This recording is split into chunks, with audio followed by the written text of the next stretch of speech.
기도하겠습니다.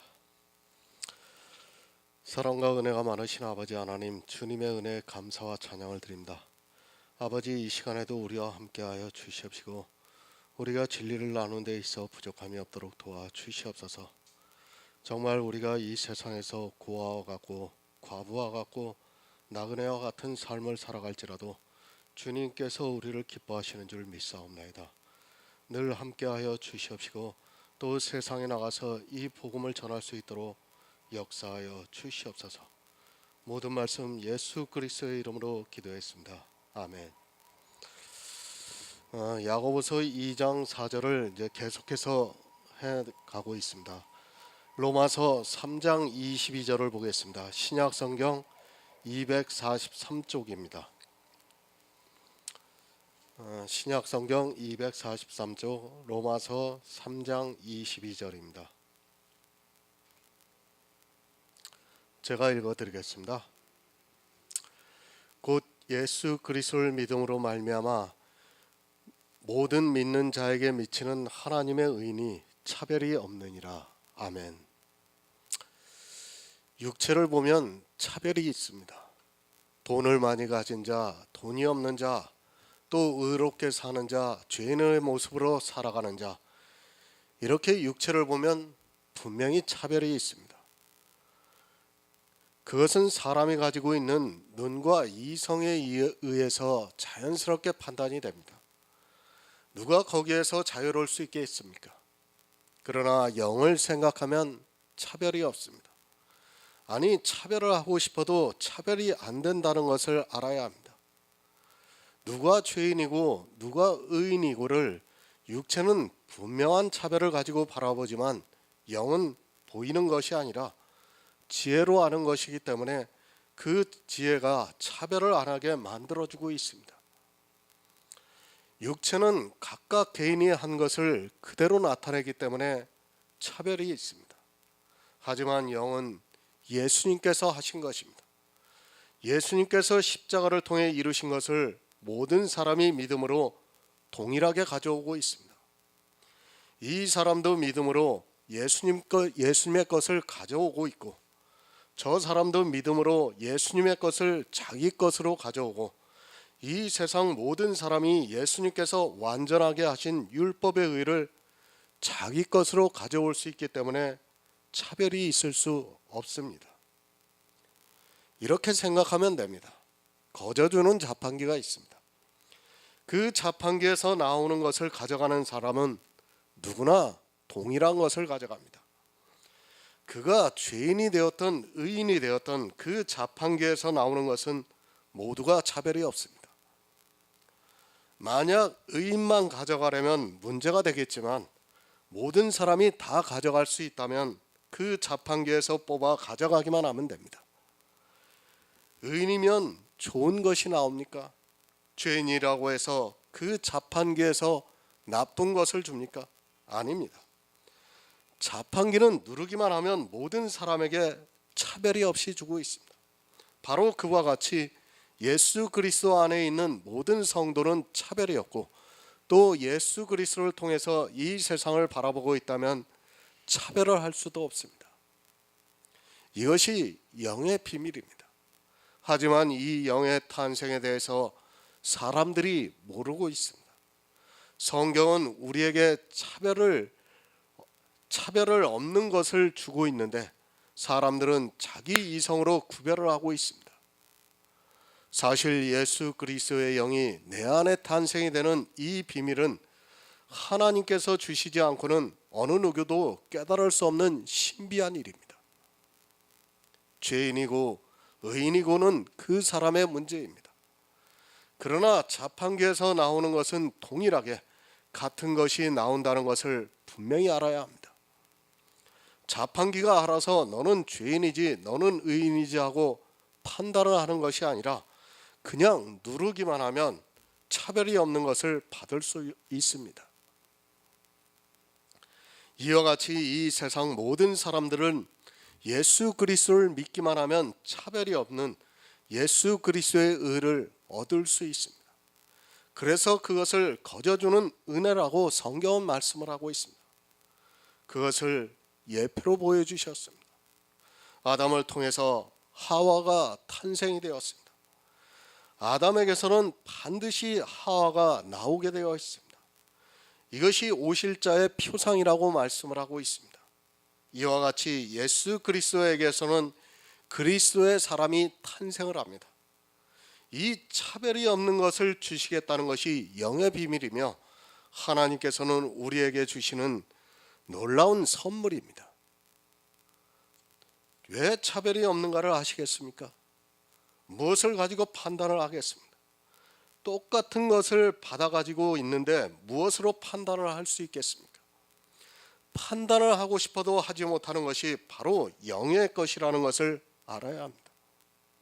그런데 이 차별이 없는 너무도 좋은 것을 가지려 하기보다는 차별이 있는 썩어져가는 티끌과 같은 것을 좋아하고 있습니다.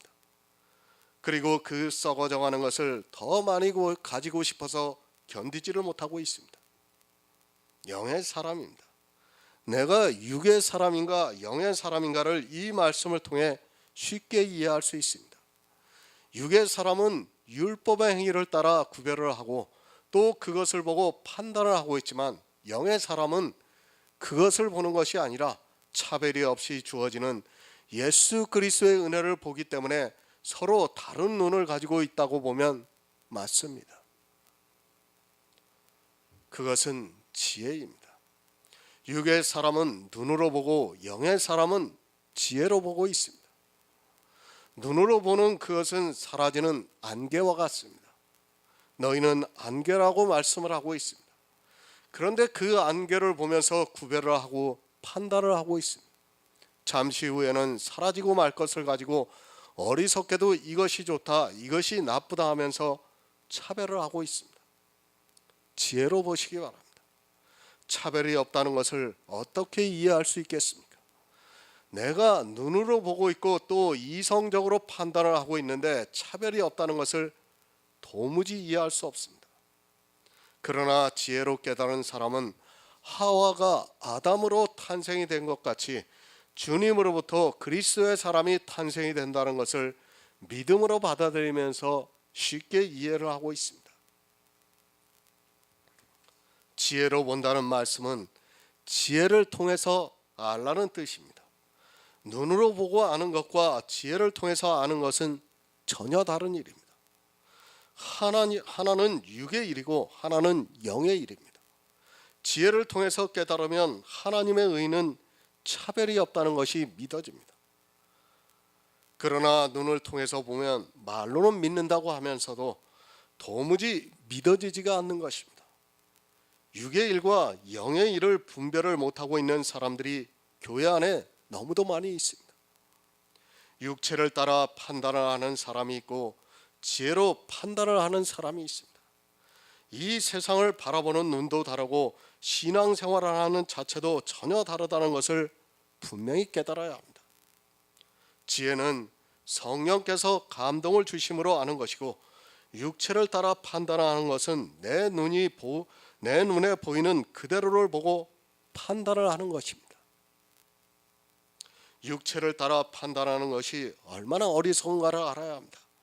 그의 마음도 알 수 없고 또 그가 하루 종일 무엇을 하고 있는지 도무지 알지 못하고 그저 자기 눈에 지금 보이는 그 모습, 파노라마 중에 겨우 한 장면을 보고 판단을 하는 것과 같습니다. 사진 한 장을 보고 마치 전부를 본 것으로 생각하는 것 같이 바로 육체를 따라 판단을 하는 것입니다. 파노라마를 찍습니다. 그럼 그 중에서 좋은 장면도 있고 또 보기에 안 좋은 장면도 있습니다. 그것을 모두 찍어서 방송에 내보낼 때는 아주 좋은 장면을 편집을 해서 내보내고 있습니다. 우리가 눈으로 보고 있는 것은 그렇게 내 마음에서 아주 절제를 하면서 편집을 해서 나온 행위를 그 짧은 순간에 내보이고 있다는 것을 알아야 합니다. 바로 이것이 율법주의고 성화주의입니다. 사실은 내 마음에서 이미 편집을 하고 있어요. 그리고 그것을 갖다가 내보이려고 내 행위로 노력을 하고 있는 것입니다. 그리고 상대가 그것을 보고 있습니다. 그리고 그것을 보고 판단을 하고 성도냐 아니냐를 차별을 하고 있습니다. 지혜로 보면 차별이 없습니다. 차별이 있을 수 없습니다. 그것은 내 것이 아니라 예수님께서 이루신 구속이기 때문에 전혀 차별이 있을 수 없습니다. 이 비밀을 성경을 통해서 성령의 감동을 받아 알아야 하는데 사람들은 교회에 나와서도 자기 눈으로 보고 있습니다. 로마서 10장 12에서 13절을 보겠습니다. 신약 성경 253쪽입니다.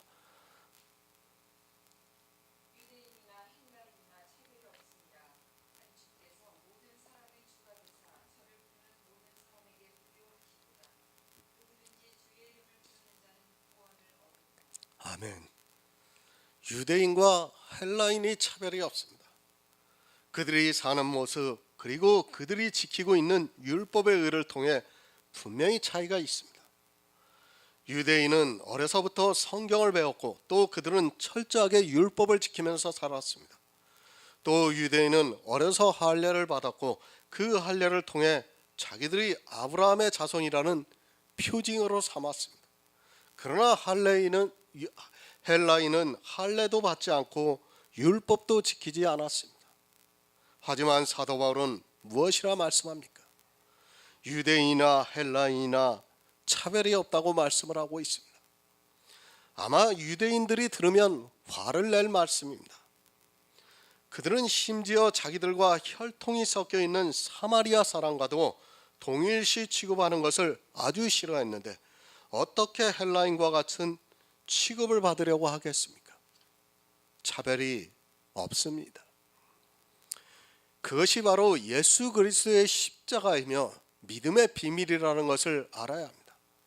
이 세상에서 우리가 눈으로 보는 것은 차별이 있지만 예수 그리스도 안에 있는 모든 것은 믿음 안에서 전혀 차별이 없다는 것을 성령이 진리로 가르쳐주고 있습니다. 성령의 감동을 받은 성도는 이것을 알기에 눈으로 보이는 차별을 오히려 감싸 안아줄 수 있습니다. 모든 사람을 부요하게 해주시는 의입니다. 예수 그리스도의 의는 어느 한 사람만 아니 어느 특정의 사람들만 부요하게 하실 수 있는 것이 아니라 이 세상 모든 사람을 부요하게 하실 수 있는 그런 의라는 것을 알아야 합니다. 이 사실이 믿어져야 눈으로 보지 않고 지혜로서 예수 그리스도를 알기에 힘쓰게 되어 있습니다. 이것이 영의 사람입니다. 그렇게 영의 사람은 지혜로서 알기 때문에 육체를 보는 것을 가지고 판단을 하지 않으면서 악을 행하지 않을 수 있는데 육체를 따라 사는 교회 안에 있는 다수의 사람들은 지혜로 아는 것을 믿기보다는 자기들의 눈에 비춰지는 그 모습 그대로를 보고 그것을 믿고 있습니다. 그것은 예수 그리스도를 믿는 것이 아니라 자기를 믿고 싶은 것입니다.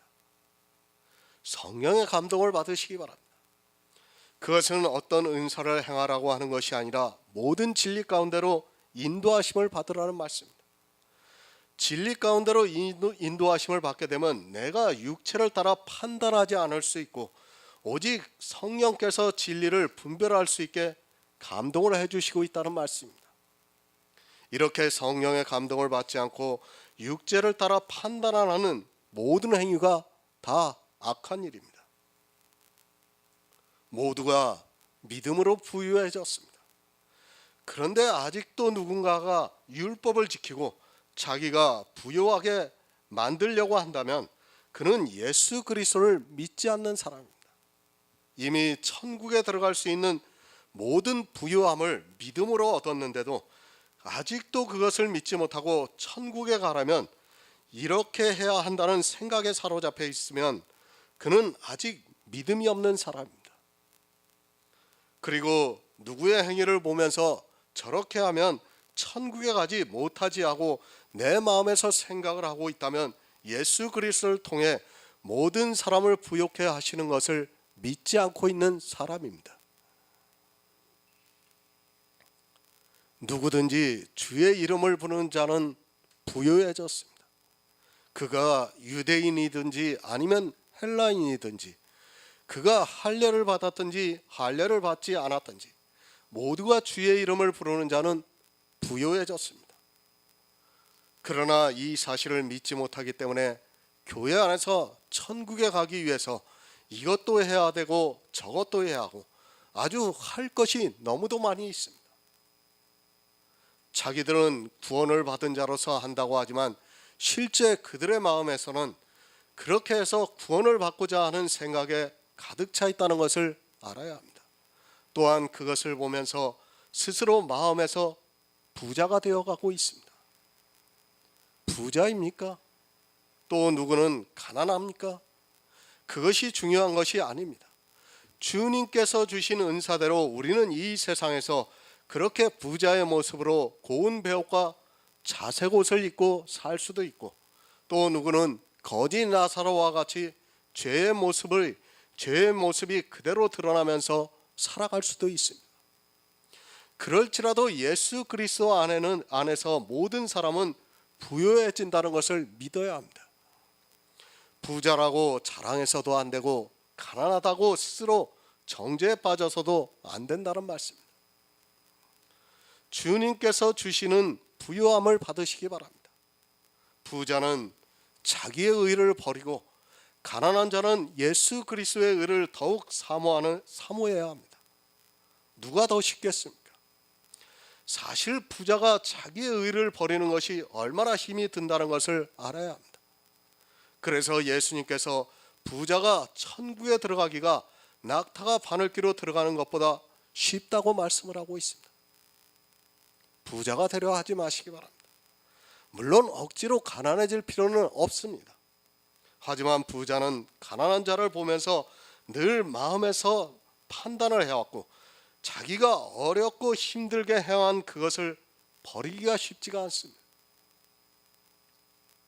아니, 그것을 기억 속에서 지워버려야 하는데 그것이 불가능하기 때문에 부자가 천국에 들어가기가 낙타가 바늘귀로 들어가는 것보다 어렵다고 말씀을 하고 있습니다. 부자는 차별을 하고 판단을 합니다. 그러나 가난한 자는 차별을 하고 말 것도 없고 자기 스스로 판단을 받고 있기 때문에 남을 함부로 판단을 하지 못합니다. 모든 사람에게 주는 부유한 의를 믿음으로 받아들이지 못하고 육체의 모습을 보고 차별을 하고 있는 자체가 예수 그리스도의 십자가를 거절하는 일이고 그것이 바로 악한 일이라는 것을 알아야 합니다. 야고보서 2장 5절을 보겠습니다. 신약 성경 372쪽입니다.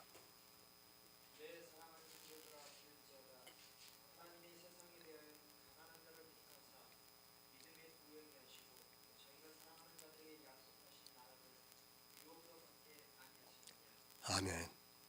믿음의 비밀입니다. 이 세상의 기준으로는 도무지 이해가 안 되는 말씀. 이 세상에서는 의롭고 선하고 그리고 착하게 산 사람이 그들이 원하는 천국이든 극락이든 간다고 말을 하고 있지만 하나님께서는 세상에 대하여는 가난한 자를 택하사 믿음을 부여하게 하시고 또 자기를 사랑하는 자들에게 약속하신 나라를 유업으로 받게 하셨다고 말씀을 하고 있습니다. 새 번역을 보겠습니다. 나의 사랑하는 형제 자매 여러분 들으십시오. 하나님께서는 세상에 가난한 사람을 택하셔서 믿음이 좋은 사람이 되게 하시고 하나님을 사랑하는 이들에게 약속하신 그 나라의 상속자가 되게 하지 않으셨습니까? 이렇게 번역이 되었습니다. 참으로 은혜입니다. 세상의 기준으로는 현장에서 잡혀온 가늠한 여자는 도저히 용서받을 수 없습니다. 또한 주님 곁에서 십자가형을 받는 한평 강도가 천국에 들어갈 수 있다는 것을 누가 받아들일 수 있겠습니까? 아마 제가 그렇게 이야기를 한다면 곁에 서 있는 사람들이 저를 비난할 것입니다. 어떻게 사형 선고를 받을 정도로 세상에서 악한 일을 한 사람이 천국에 들어갈 수 있느냐고 따질 것입니다. 사람들이 이 한평 강도를 보고 착각을 합니다. 이 사람이 복음을 들었습니까? 안 들었습니까? 예수님한테서 복음을 들은 사람입니까? 안 들은 사람입니까? 이 사람은 복음을 들은 사람입니다. 한편 강도는 복음을 들었기 때문에 예수님께서 십자가에 달리셨을 때 예수님을 믿을 수 있었던 것이지, 전혀 복음을 안 들었다면 그 사람은 믿을 수 없었습니다.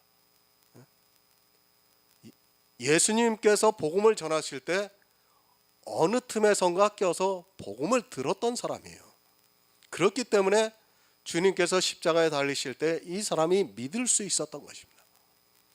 복음을 들었지만 이 사람이 어떻게 살았습니까? 사형 선고를 받을 정도로 강도짓을 하면서 살았습니다. 그러나 어떻습니까? 주님께서는 그 사람을 구원해 주셨습니다. 차별이 없다는 겁니다.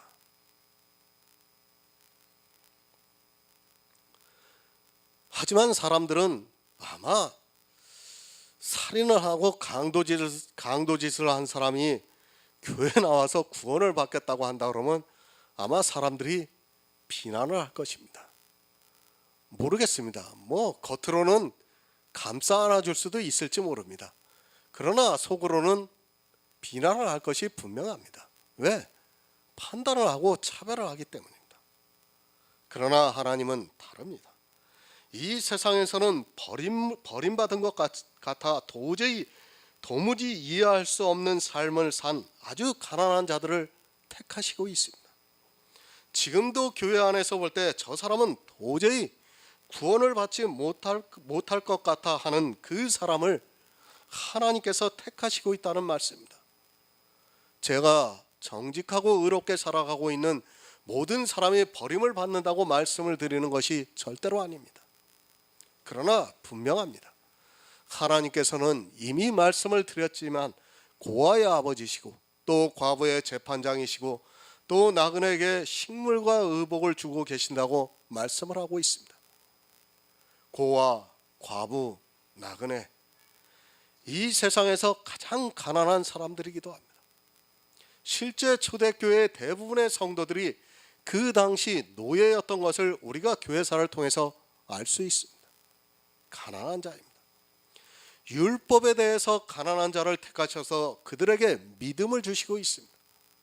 사실 내가 가난하지 않고는 믿음이 내 안에 자리할 수 없다는 것을 우리가 먼저 알아야 합니다. 교회 안에서 모든 것을 다 하는 사람은 사실 믿음을 갖기가 얼마나 어려운가를 먼저 알아야 합니다.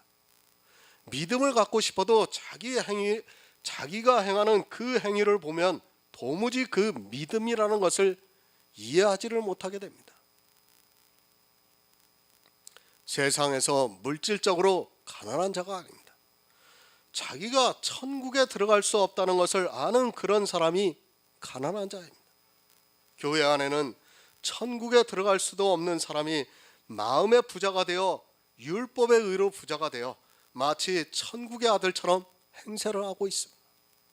그들은 바알을 숭배하면서 물질의 풍요를 누리면서 자기가 하고 싶은 모든 일을 다 하고 있습니다.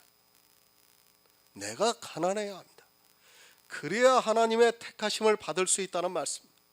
물질로 부자나 가난하냐의 문제가 아니라 율법의 의로 볼 때 내 스스로 가난해야 한다는 것을 잊지 마시기 바랍니다. 이렇게 가난한 자가 되려면 율법을 바로 알아야 하고 또 성경을 바로 알아야 합니다. 그렇지 않으면 율법으로 성화로 부자가 되게 되어 있습니다. 나를 알아야 합니다. 율법의 의를 보는 사람은 부자가 되게 되어 있고 자기의 연약함을 보는 사람은 더욱 가난해질 수밖에 없다는 말씀입니다. 내가 철저하게 죄인임을 깨달아야 하는데 율법의 의가 보이는 순간, 자기가 교회 안에서 신앙생활하는 것이 보이는 순간 가난해지고 싶어도 안 된다는 것을 우리가 바로 깨달아야 합니다. 가난해지시기 바랍니다.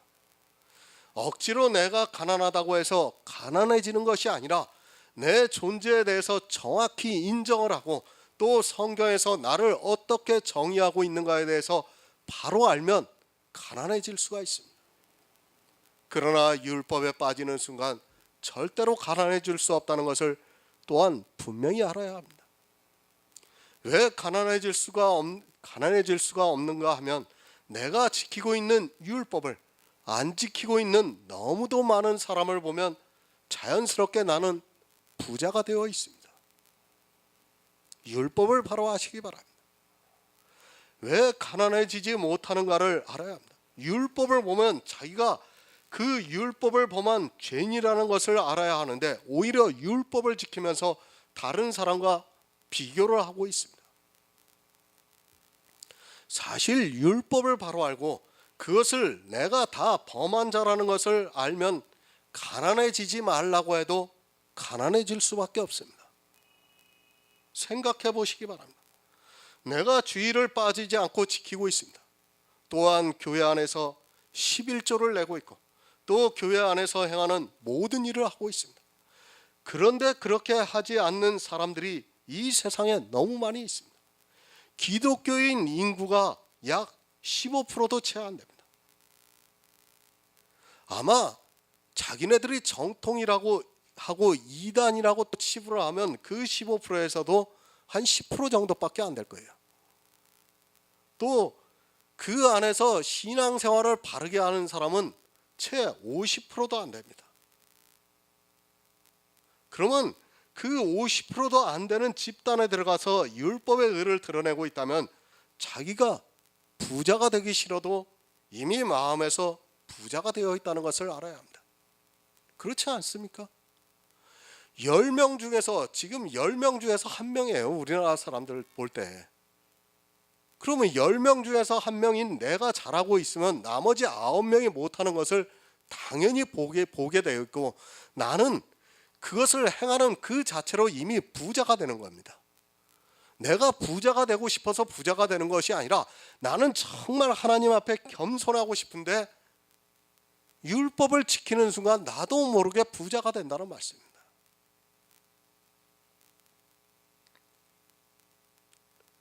가난해질 수 없습니다. 하나님께서는 세상에 대해서 가난한 자를 택하시어 믿음을 부여하게 하시고 있는데 과연 몇 프로나 그 안에 들어갈 수 있는가를 냉정하게 생각해 보시기 바랍니다. 사람은 아주 작은 행위 하나만 해도 그것을 통해 자기 안에서 누리는 만족감은 너무도 대단합니다. 왜 우리가 가난해져야 하는가를 말씀해 주고 있습니다. 시편 9편 12절을 보겠습니다. 구약성경 809쪽입니다. 구약성경 809쪽 시편 9편 12절입니다.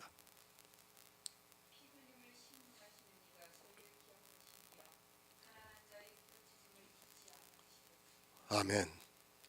가난한 자의 부르짖음을 잊지 아니하시기 때문입니다. 하나님께서는 가난한 자가 부르짖으면 그것을 잊지 아니하시고 기억하고 계신다는 말씀입니다. 그리고 또한 가난해야 하지만 우리가 부르짖을 수 있다는 것을 알아야 합니다. 내 자신이 율법적으로 볼 때 가난해져야 하지만 내가 도저히 내 힘으로는 구원을 받을 수 없다는 것을 알아야 하지만 하나님께 매달리고 부르짖을 수 있다는 말씀입니다. 천국에 가고 싶습니다. 그런데 자기 율법의 의를 보니까 도저히 갈 수 있는 사람이 못 되니까 당연히 부르짖을 수밖에 없습니다. 그러나 교회 안에서 모든 것을 잘하고 있고 자기가 다니는 교회에 나온 것으로 마치 천국행 티켓을 받은 것으로 오해를 하고 있는 사람들은 그런 간절함이 전혀 없다는 것을 알아야 합니다. 늘 말씀드리지만 신앙은 나를 아는 데서부터의 출발입니다. 나를 모르는 사람이 어떻게 하나님을 알 수 있다는 말입니까? 나를 알면 가난해집니다. 그러나 나를 모르면 자기도 모르게 부자가 되게 되어 있습니다. 이스라엘이 왜 부자가 되었느냐면 자기를 몰랐기 때문에 율법의 의를 보면서 스스로 부자가 되었습니다.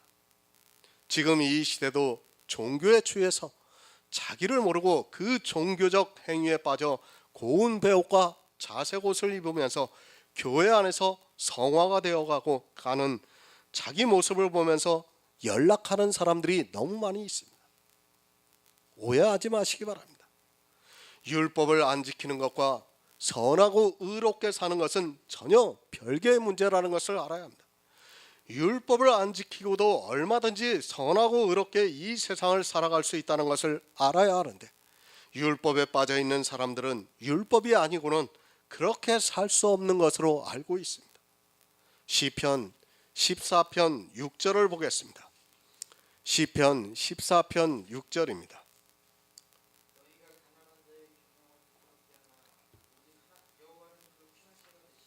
아멘.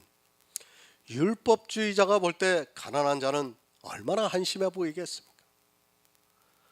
자기들이 지키고 있는 율법의 의를 왜 그들이 못 지키지 못하는가 하면서 오히려 이상하게 생각을 하고 있습니다. 왜 그들이 가난해질 수밖에 없는가? 그것을 이해할 수 있는 지식이 없습니다. 그들은 자기들의 율법의 의를 드러내면서 가난한 자를 부끄럽게 만들고 있습니다. 어떻게 부끄럽게 하고 있습니까? 교회 안에서 자기들이 지키고 있는 율법의 의를 자랑하면서 그렇게 하지 못하는 사람들을 부끄럽게 만들고 있습니다.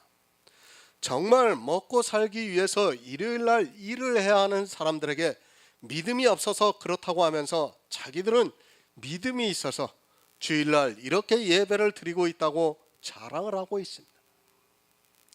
가난한 자의 마음은 전혀 생각하지도 않고 자기들이 지키고 있는 주일이라는 그 날이 너무도 소중하고 그것을 지키는 자기들이 대견하기까지 합니다. 심지어는 그 헌대를 핥았다고 말씀을 하고 있습니다. 가난한 자에게서 보이는 죄를 그리고 지키지 못하는 율법의 의를 보면서 아주 거지로 만들어 버리고 있습니다.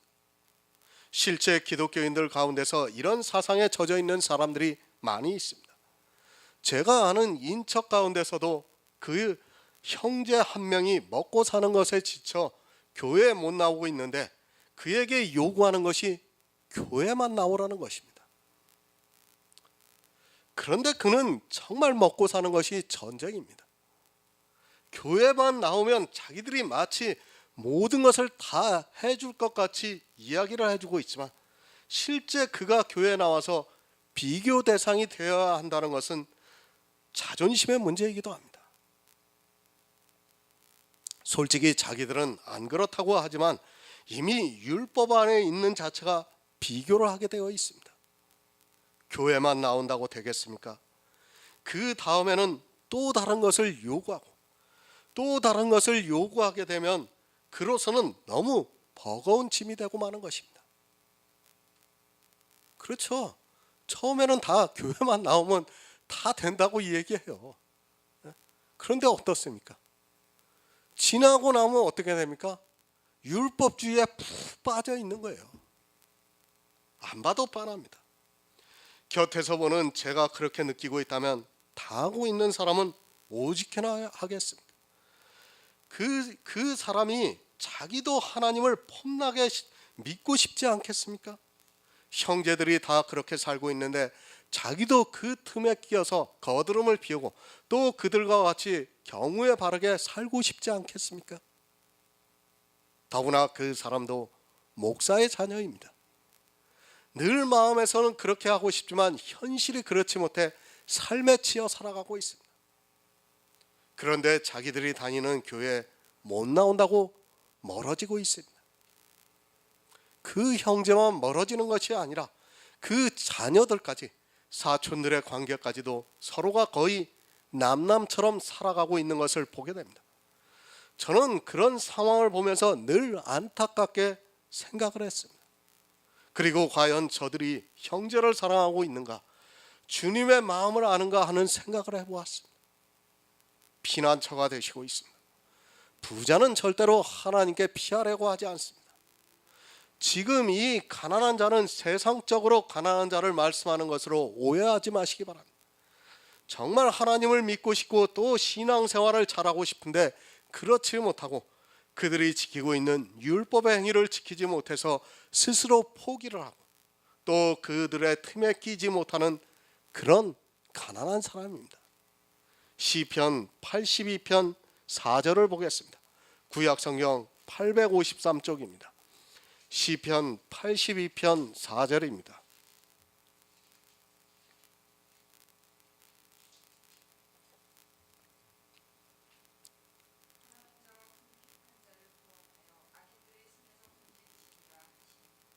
아멘. 이스라엘이라는 교회입니다. 그 안에 가난한 자가 있고 또 악인이 있습니다. 이 악인은 다른 말로 하면 부자입니다. 이 둘은 늘 교회 안에 있다는 것을 알아야 합니다. 지금 이 시대도 교회 안에는 이 둘이 항상 있고 교회 안에는 악인이 더 많다는 것을 잊지 말아야 합니다.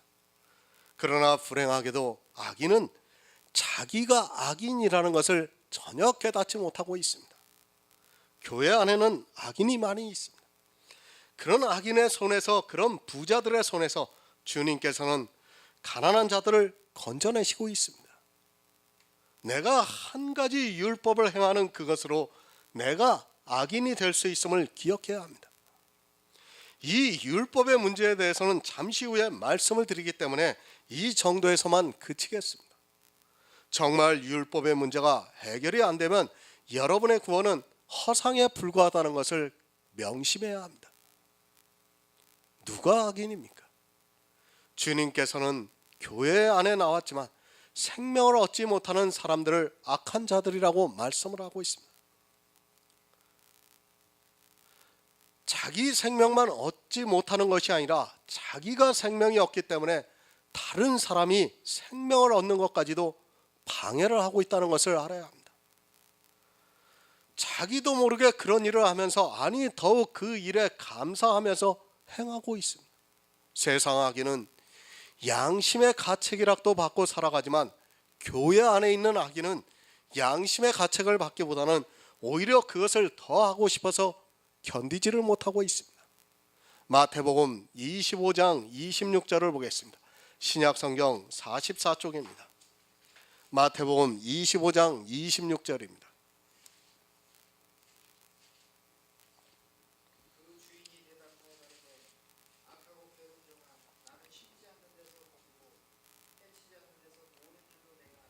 아멘. 누구에게 하시는 말씀입니까? 주님께서 복음을 주셨는데 생명의 달란트를 남기지 못한 한 달란트를 받은 사람에게 악하다고 말씀을 하고 있습니다. 이 달란트는 생명입니다.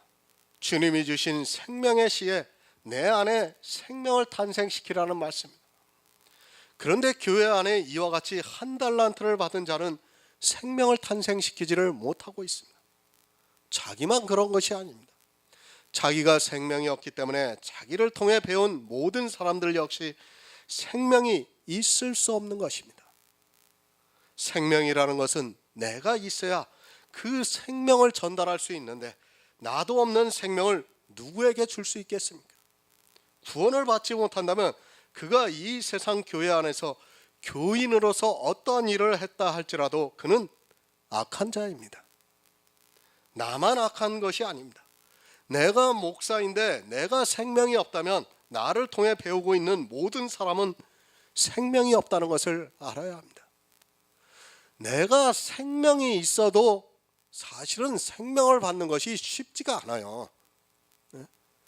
그렇지 않습니까? 사도 바울이 복음을 전했지만 그 안에도 이단들이 들어왔어요. 계속해서. 생명이 있어도 사실 생명을 전하기가 쉬운 것이 아닙니다. 하물며 생명이 없는 사람이 어떻게 생명을 전할 수 있겠습니까? 내가 생명이 없는 상태에서 나에게 배우는 사람이 생명이 있을 수 있다는 생각을 하지도 마시기 바랍니다. 목사가 좀 잘못해도 아니 진리에서 전혀 다른 말을 해도 자기만 구원을 받으면 된다고 생각하는 사람들이 있는데 그것이 얼마나 어리석은 생각인가를 똑똑히 알아야 합니다. 내가 악합니까? 그럼 내 주변에 있는 사람도 다 악합니다. 유유상종이라는 말이 있듯이 교회에 목사가 생명이 없으면 그가 악하면 모든 사람이 다 악해진다는 것을 알아야 합니다. 이스라엘의 바리새인, 제사장, 서기관들이 악하니까 이스라엘 백성이 다 악해졌습니다. 그때 주님이 오셔서 이 악한 자들의 손에서 가난한 자들에게 복음을 전파해 주시고 그들을 구원해 주셨습니다. 세상 이야기가 아닙니다. 성경을 보면서 세상과 교회로 보지 마시기 바랍니다. 성경 안에 있는 거의 모든 문제는 교회 안에서 일어나고 있는 문제입니다. 교회 안에 있는 가난한 자와 교회 안에 있는 부자를 말씀하고 있는 것이지, 세상 사람들은 이 성경을 보지도 않고 보려고도 하지 않습니다. 교회 안에 있는 사람도 성경을 안 보는데 세상 사람들이 성경을 보겠습니까? 참으로 안타깝습니다. 이런 문제들을 보면서 세상과 교회를 생각하고 있습니다.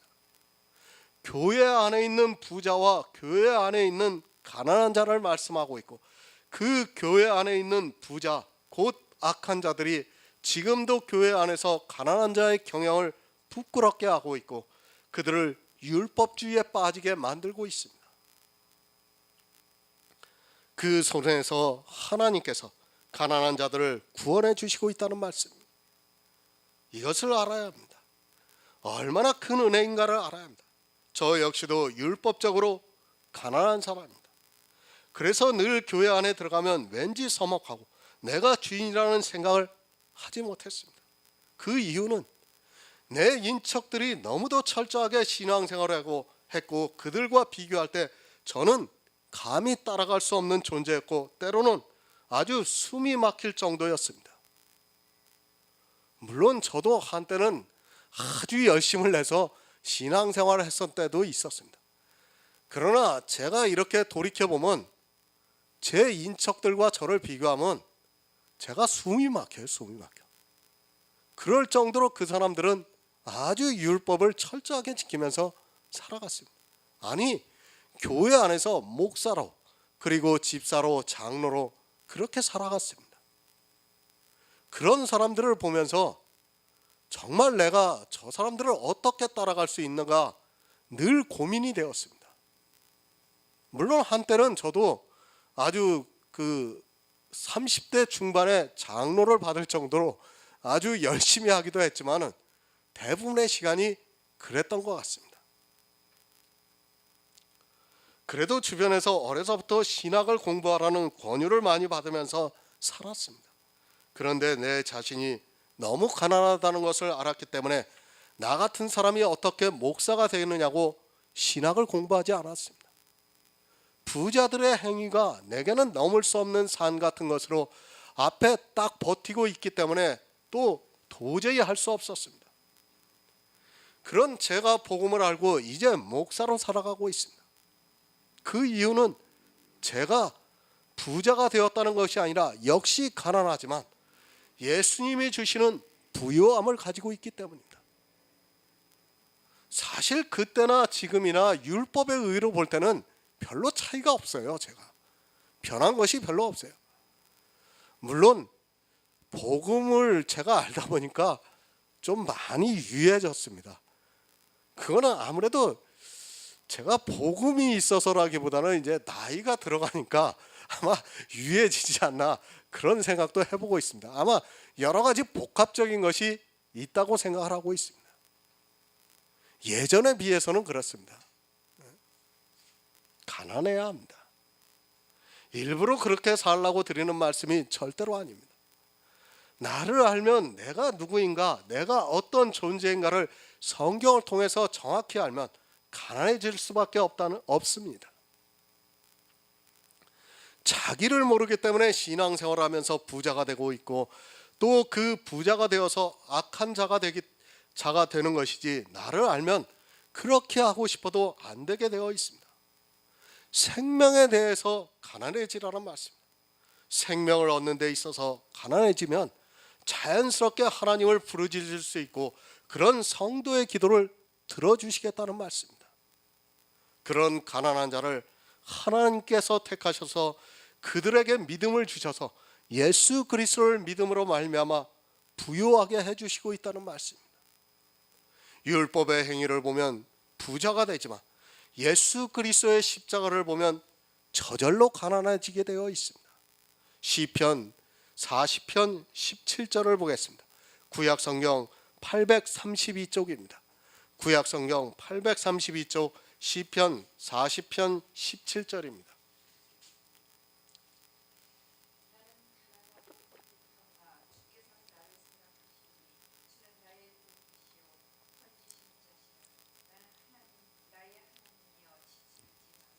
아멘. 나는 가난합니다. 시편에서 자기를 가난하다는 말씀이 많이 나옵니다. 다윗이 물질적으로 가난한 사람입니까? 그는 왕입니다. 당대 가장 부유한 왕이었고 그 당시 패권 국가의 왕이었습니다. 그런 그가 늘 시편에서 자기를 가난하다고 고백하고 있습니다. 사실 다윗은 가난한 자입니다. 우리아의 아내 밧세바의 일도 그렇고 실제 그가 살아온 것을 보면 그가 가난해질 수밖에 없습니다. 다윗의 죄를 일일이 성경에 다 기록을 했다면 아마 그것만으로도 성경보다 더 많은 분량의 책이 필요했을 것입니다. 아주 중요한 사건만을 기록했을 뿐이지 실제 다윗은 자기가 얼마나 가난한 사람인가를 너무도 절실하게 깨닫고 있었습니다. 이렇게 가난한 자를 주님께서 구원해 주시고 있습니다. 그들의 부르짖음을 들어주시고 있고 또 그들을 불쌍히 여기심으로 말미암아 악인의 손에서 건져주시고 있다는 말씀입니다. 내가 누구보다도 더 죄를 얼마나 많이 지었느냐 하는 것을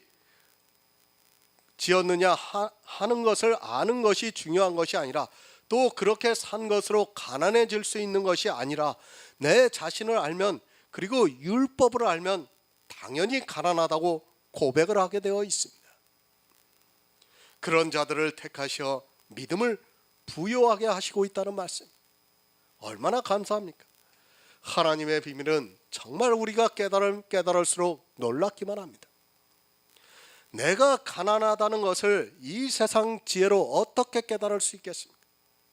그러나 성령이 오셔서 진리 가운데로 인도함을 받고 있고 율법의 그림자를 걷어내고 나면 자기가 얼마나 가난하다는 것을 깨달을 수 있습니다. 로마서 5장 20절을 보겠습니다. 신약성경 246쪽입니다. 신약성경 246쪽 로마서 5장 20절입니다.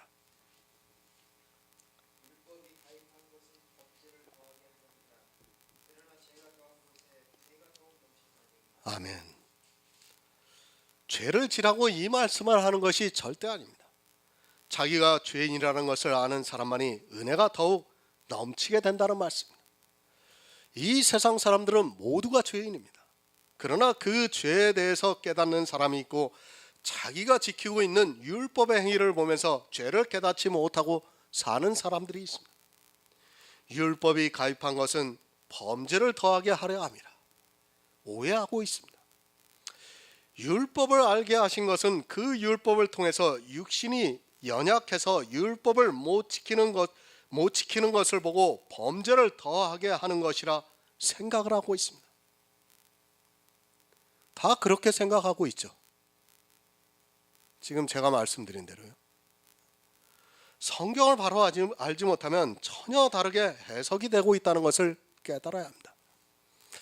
아마 제가 로마서 강해를 썼을 때도 아마 그렇게 해석을 해놓았을 거예요. 아마 율법에 가입한 것은 범죄를 더하게 하려 함이라는 이 말씀을 바로 알아야 합니다. 살인하지 말라는 말씀이 있습니다. 그리고 거짓말하지 말라는 말씀이 있습니다. 아마도 교회 안에 있는 사람들이 다 그렇게 생각할 것입니다. 자기는 살인을 하지 않았지만 그래도 거짓말을 했다고 생각하면서 율법에 가입해서 자기가 살인을 하지 않았지만 그래도 거짓말을 한 것을 깨달았다고 말할 것입니다. 이 말씀을 보면서요. 그것이 아닙니다. 왜 우리를 율법에 가입하게 하셨습니까? 왜 성경에 율법을 기록하셨고 그것을 보게 하시고 있습니까? 그것은 율법에 살인하지 말라는 말씀을 보고 내가 살인한 자라는 것을 깨닫게 해주시기 위해서라는 말씀입니다. 내가 살인한 자라는 것을 깨달은 성도만이 범죄가 더해지는 것입니다. 그러나 율법에 기록되어 있는 살인한 자라는 것을 보고도 자기가 살인한 자라는 것을 모른다면 범죄가 전혀 더하지 않습니다. 그렇지 않습니까? 내가 살인한 자라는 것을 알면 범죄가 더합니다. 그러나 내가 살인을 안 했으면 어떻게 됩니까? 범죄가 더하지 않습니다. 살인하지 말라고 말씀입니다. 그러면 내가 살인자가 되어야 율법에 가입해서 범죄가 더해진다는 말씀. 이 말씀을 하면 내가 언제 살인을 했느냐고 따질 사람이 있을 것입니다. 하지만 우리는 살인한 자입니다. 만약에 그것을 부인하고 있다면 그는 아직 율법에 가입을 하지 않았습니다. 가입을 하지 않았다는 말씀은 율법을 모르고 있다는 말씀입니다. 살인했습니다. 그래서 범죄가 더해졌습니다. 율법에 간음하지 말라는 말씀이 있습니다. 그런데 내가 보니까 간음한 자입니다. 그렇게 율법을 보고 자기가 그 죄를 지었다는 것을 알게 되면 범죄가 더해진다는 말씀입니다. 하지만 사람들은 율법에 가입을 하고서도 오히려 범죄가 더하는 것이 아니라 그것을 문자 그대로 지키면서 율법의 행위에 의로 부자가 되어가고 있습니다. 율법에 가입을 하라고 하니까 거꾸로 하고 있어요. 거꾸로. 오히려 율법을 지키고 있습니다. 율법에 가입해서 자기가 율법을 어긴 자라는 것을 깨달아야 하는데 오히려 율법을 지키면서 부자가 되어가고 있습니다. 가난해질 수밖에 없습니다. 율법에 가입을 하면 가난해질 수밖에 없습니다. 내가 살인한 자요, 간음한 자요, 거짓말한 자요, 모든 율법을 다 범한 자라는 것을 알고 나니까 범죄가 더해지는 것입니다. 하지만 이 시대는 아무리 율법을 보고도 자기가 살인한 자라는 것을 모르고 간음한 자라는 것을 모르고 있어서 범죄가 더하지 않고 있고, 범죄가 더하지 않다 보니까 예수 그리스도의 은혜가 더 이상 은혜가 되지 않고 있습니다. 죄가 더한 곳에 은혜가 넘쳤습니다.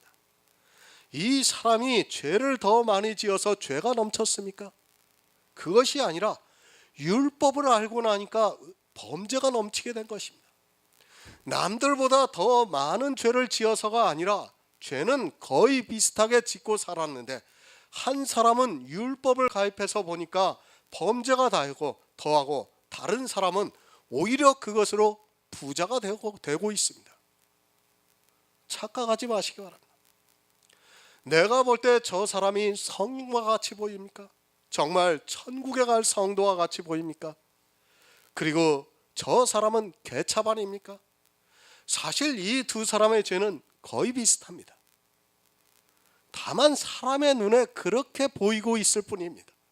하지만 율법에 가입한 성도는 자기가 살인한 자요, 간음한 자요, 거짓말한 자요, 모든 율법을 어긴 자라는 것을 알고 나니까 범죄가 더했습니다.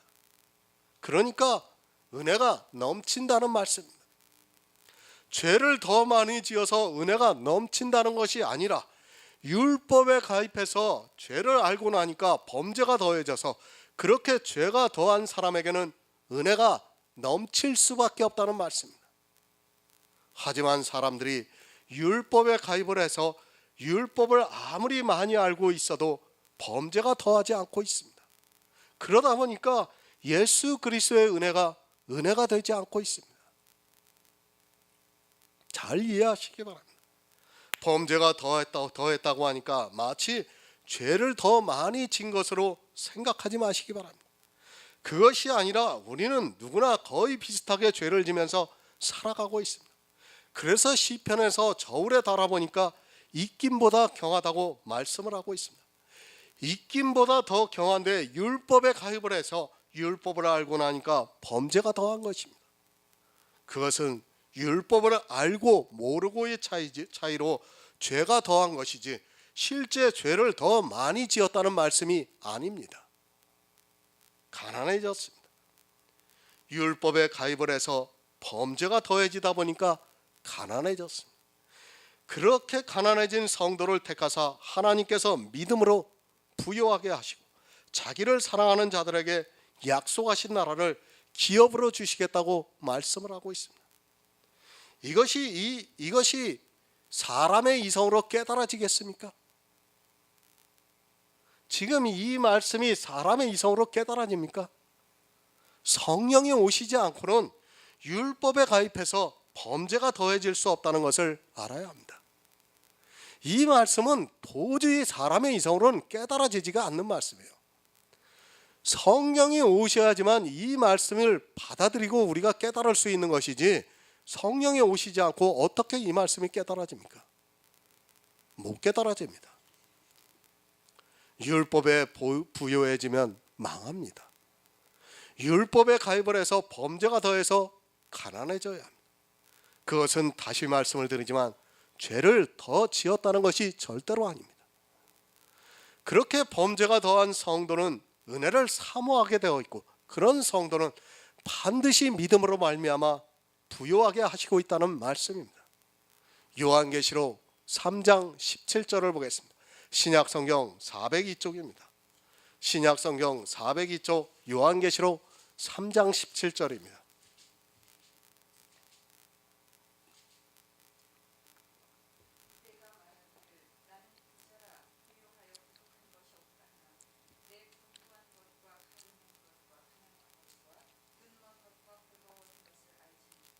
아멘. 라오디게아 교회에게 하시는 말씀입니다. 이 교회는 자기들의 행위로 말미암아 아주 부요하게 살아가고 있습니다. 마치 나사로와 부자의 비유에서처럼 부자가 되어 고운 옷과 자색 옷을 입고 자기들의 눈으로 보는 행위로 인하여 부자가 되어 있습니다. 이렇게 율법의 행위로 부자가 되면 반드시 망하게 되어 있습니다. 그들이 성령이 교회들에게 하시는 책망을 듣고 그것을 회개하지 않는다면 반드시 망하게 되어 있습니다. 제가 말씀을 드립니다. 하나님 앞에 나오는 모든 인생은 뼛속부터 율법주의입니다. 누구나 하나님 앞에 나오는 순간 너무도 잘하고 싶어합니다. 그래서 스스로 율법주의에 빠져들어가고 있습니다. 그런 자기들의 행위를 보면서 스스로 부자가 되어 자기 영혼의 가난함을 알지 못하고 있습니다. 율법으로 부유해지려 하지 마시기 바랍니다. 내가 하고 있는 신앙생활의 의로 부유해지려고 하지 마시기 바랍니다. 그것은 망하는 길입니다. 성도는 그런 육적인 것으로 부유해지려고 하는 것이 아니라 오히려 그것을 경계해야 합니다. 골로새서 2장 2절을 보겠습니다. 신약성경 325쪽입니다. 신약성경 325쪽 골로새서 2장 2절입니다. 이는 저희로 마음의 유연을 받고 사랑 안에서 연합하여 원만한 이의 모든 부유에 이르러 하나님의 비밀인 그리스도를 깨닫게 하려 합니다. 아멘. 예수를 알면 부유해집니다. 하나님의 비밀인 예수 그리스도로 말미암아 내 영혼이 부유해지고 있습니다. 그것은 썩어지는 것이 아니라 또 사라지는 것이 아니라 영원히 나에게 있는 하늘의 생명입니다. 예수 그리스도로 말미암아 부유해지라고 성경 가르쳐주고 있습니다. 그 안에 모든 보화가 있습니다. 이 세상에서 누리는 것이 아니라 잠시 머물다가는 이 세상에서의 부요가 아니라 영원히 누릴 수 있는 부요함이 하나님의 비밀인 예수 그리스도 안에 있다는 말씀입니다. 이 비밀, 믿음의 비밀을 모르는 사람은 절대 이해하지도 깨닫지도 알지도 못하는 부요함입니다. 이 부요함을 세상에 대하여 가난한 자들에게 주시고 있습니다. 내가 가난하면 구하게 되어 있습니다. 돈이 없으면 돈을 구하게 되어 있고, 사랑이 없으면 사랑을 구하게 되어 있습니다. 여러분의 마음이 어디에 있는가에 따라 그 구하는 것이 다를 수 있습니다. 내 마음이 천국에 있다면 그곳에 들어갈 수 있는 의를 구하게 되어 있습니다. 믿으시기 바랍니다. 내 행위를 버리고 믿음으로 예수 그리스도를 아는 지혜로 성경을 보고 있다면 스스로 가난해져서 주님의 의를 구하게 되어 있습니다. 심령이 가난해져서 천국을 구하게 되어 있다는 말씀. 그런 가난한 자를 택하셔서 믿음으로 부요한 자가 되게 하시고 있습니다. 그리고 그들을 택하사 약속하신 나라를 유업으로 주시겠다고 말씀하고 있습니다. 심령이 가난한 자가 천국에 들어갈 수 있습니다. 나를 알아야 심령이 가난해질 수 없습니다. 나를 모르면서 어떻게 심령이 가난해질 수 있습니까? 내가 죄인이라는 것을, 아니 이 죄인에게서 벗어날 수 없다는 것을 너무도 처절하게 알고 있는 사람만이 가난해질 수 있고, 그런 성도들에게 하나님께서 약속하신 나라를 유업으로 주시겠다고 말씀하고 있습니다. 약속입니다. 믿음에 대해서 말씀을 드리면서 약속을 믿어야 한다고 말씀을 드렸습니다. 이 약속을 믿어야 합니다. 믿음이 있는 성도는 가난한 자를 택하사 믿음으로 부유하게 하시고 그들에게 약속하신 나라를 기업으로 주실 것을 확실하게 믿고 있습니다. 받았습니다. 우리는 이미 천국을 받았습니다. 앞으로 내가 신앙생활을 잘해서 받는 것이 아니라 이미 약속을 통해 받았습니다. 믿음은 바라는 것의 실상이라고 말씀하고 있습니다. 내가 이 약속을 믿고 있다면 이미 천국을 받은 성도라는 말씀입니다. 앞으로 내가 신앙생활을 꾸준히 잘해서 천국을 받는 것이 아니라 이미 받았다는 것을 믿으시기 바랍니다. 교회 안에 아직 못 받은 사람이 많이 있습니다. 아니, 그렇게 가르치고 있습니다. 누가 그렇게 가르치고 있느냐면 율법의 멍에를 얹어주려고 하는 사람이 그렇습니다. 율법을 통해서 자기들이 이득을 취하려고 하면 이미 받았다고 하면 안 됩니다. 그래서 구원을 받았다가도 못 받을 수 있는 것처럼 이야기를 하고 있습니다. 믿음은 단회적인 사건입니다. 그리고 한 번 주신 것을 다시 빼앗지 않는다는 것을 알아야 합니다. 사람은 혹시 그럴 수 있을지 몰라도 하나님께서는 절대로 한 번 주신 것을 다시 빼앗지 않습니다. 빼앗는다고 믿는 사람들은 그들이 믿는 그대로 다시 빼앗기고 말 것입니다. 그런 사람은 처음부터 믿음이 없었던 것이지 믿음이 있다면 절대로 빼앗기지 않습니다. 생명의 탄생은 단회적입니다. 그 생명을 살렸다가 다시 죽이고 또 살렸다가 다시 죽이고 하는 것이 절대로 아닙니다. 육체의 생명도 한 번 주셨다가 가져가시면 그것으로 끝이 나는 것입니다. 그 육체를 다시 살리시지 않습니다. 그렇지 않습니까? 우리 육신이 죽으면 그것으로 끝입니다. 영혼의 생명도 우리는 이미 아담이 범죄했을 때 죽었습니다. 그것으로 끝나는 거예요. 그리고 이제 우리에게 새 생명을 주신 것입니다. 그것을 믿어야 되는 것입니다. 육체의 생명이 살았다가 죽었으면 그것으로 끝이 납니다. 우리 영혼은 모두가 죽어 있습니다. 아담이 범죄를 한 이후로 출생을 하는 모든 인생들의 영혼은 죽어 있습니다. 그런 죽은 영혼을 주님께서 전혀 다른 생명, 하늘의 것으로 탄생을 시키고 있습니다. 이렇게 새롭게 탄생이 된 영혼은 절대로 다시 죽지 않는다는 것을 믿어야 합니다. 처음부터 죽어 있었습니다. 마치 살았다가 죽은 것으로 오해하는데 아무리 신앙생활을 잘했다 해도 모든 사람이 볼 때는 신실하다 해도 그는 처음부터 죽었던 자이지 살았다 죽는 것은 절대 아닙니다. 하나님께서 생명을 주시면 절대로 다시 빼앗기지 않는다는 것을 분명히 알아야 합니다. 그렇게 믿지 않는 사람은 믿음이 없는 사람입니다. 얼마나 감사합니까? 이 세상에 대해서 가난한 자를 택하셔 믿음으로 부유하게 하셔서 약속하신 그 나라를 유업으로 주시고 있습니다. 저 역시도 가난하기 때문에 지금 이렇게 믿음의 비밀을 알게 되었고 또한 그 믿음으로 내 영혼을 부유하게 해서 예수 그리스도 안에서 약속하신 그 나라를 유업으로 받아 그것을 사모하면서 살아가고 있습니다. 가난한 성도만이 알 수 있습니다. 교회 안에서 너무 잘하는 것은 사실 독이 될 수 있습니다. 그것이 나를 부자로 만들고 있고 그것으로 인하여 예수 그리스도를 믿지 못하게 방해를 하고 있다는 것을 알아야 합니다. 천국의 유업을 율법의 행위를 보면서 받았다고 착각하지 마시기 바랍니다. 성경은 그 유업을 어떻게 받았는가를 가르쳐주고 있습니다. 갈라디아서 3장 18절을 보겠습니다. 신약성경 305쪽입니다. 신약성경 305쪽 갈라디아서 3장 18절입니다.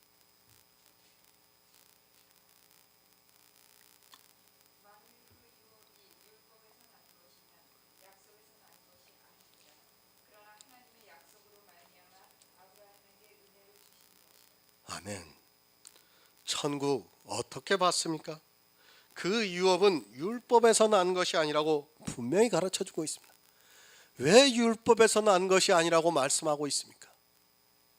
제가 늘 말씀을 드리잖아요.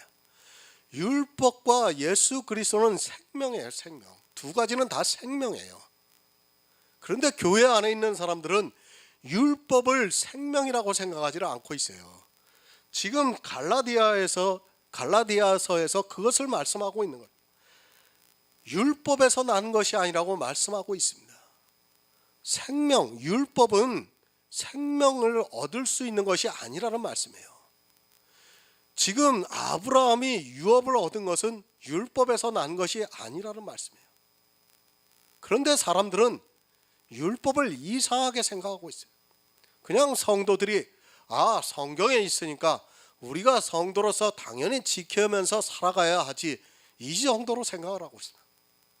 이것이 얼마나 큰 잘못된 생각이라는 것을 사람들은 알지 못하고 있습니다. 율법은 생명이에요. 생명. 그것은 그냥 내가 몇 개를 취해서 이것은 지켜야 하고 이것은 지키지 말아야 하고, 이것이 아니에요. 율법은 다 지키면 나에게 생명을 주고 하나라도 못 지키게 되면 나에게 사망을 주는 것입니다. 근데 사람들은 그것을 깨닫지 못하고 율법을 그냥 교회 안에서 사람의 이성으로 생각하고 지키면 좋지, 그렇게 생각을 하고 그냥 지키고 있습니다. 약속에서 난 것이 아닙니다. 그 약속은 은혜로 거저 주시는 선물이라는 말씀입니다. 내가 율법을 잘 지켜서 받을 수 있는 것이 아니라 내가 교회 안에서 신앙생활을 잘해서 받을 수 있는 것이라 아니라 약속을 믿는 믿음으로 은혜로 말미암아 받을 수 있는 것입니다. 유업은 약속을 믿는 믿음으로 받는 것인데, 그렇게 은혜를 입은 성도는 율법을 지켜야 합니다라고 기록해야 맞습니다. 그러나 율법에서 난 것이 아니라고 단정을 지어서 말씀을 하고 있습니다. 천국은 분명히 약속을 믿는 믿음으로 은혜로 주어지는 하나님의 선물입니다. 그 선물을 받았는데 아직도 율법이 필요하다면 그것은 선물을 다시 돌려주겠다고 주장하는 것과 다르지 않습니다. 야고보서 2장 6절을 보겠습니다. 너희는 도리어 가난한 자를 거시하였으나 부자는 너희를 압제하며 법정을 끌고 가지 않느냐. 아멘. 하나님께서는 가난한 자의 부르짖음을 들으시고 있습니다. 그러나 교회에 있는 사람들이 오히려 가난한 자를 과시하고 있습니다.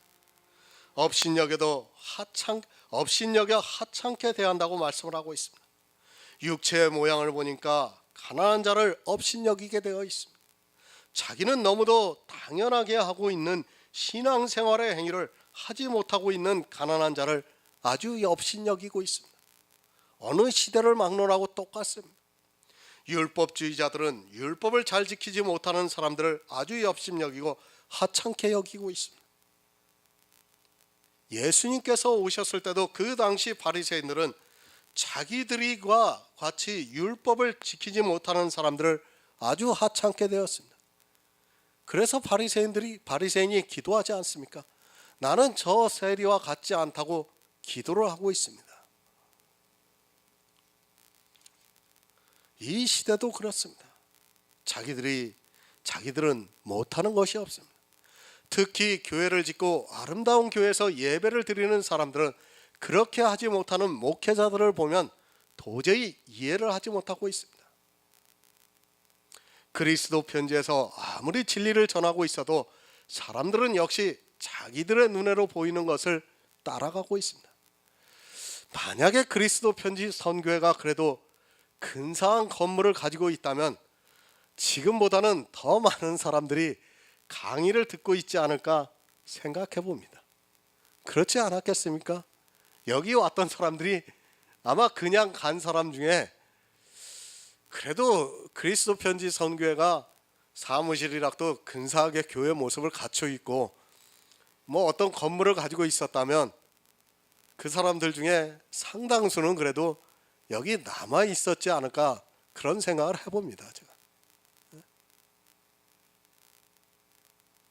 진리가 있으면 되지 않습니까?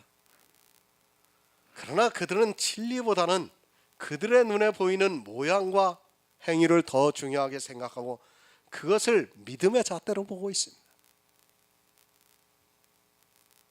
특히 교회 안에서 자기들의 신앙생활의 의를 따라하지 않는 사람들에게 직접적으로 말을 하지 않지만 모두가 느낄 수 있게 업신여기고 있다는 것을 알 수 있습니다. 사실 초대교회를 생각해 보시기 바랍니다. 그리고 예수님을 생각해 보시기 바랍니다. 예수님이 어디 근사한 데서 가르치셨습니까? 그리고 초대교회 교인들 사도들이 어떤 건물을 짓고 가르쳤습니까? 아니에요. 아주 골방에서, 다락방에서, 그리고 정말 그 카타콤이라는 데서, 그런 데서 가르쳤습니다.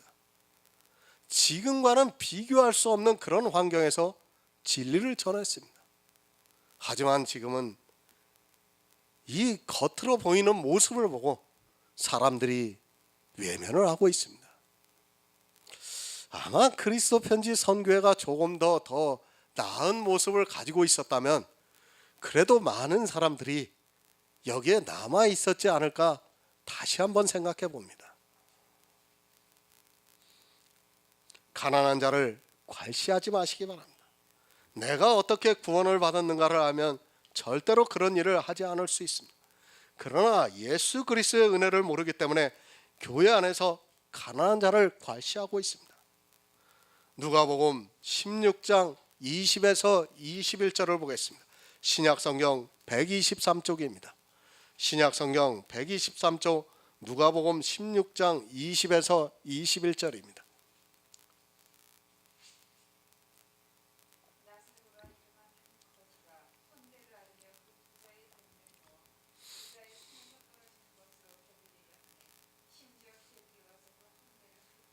아멘.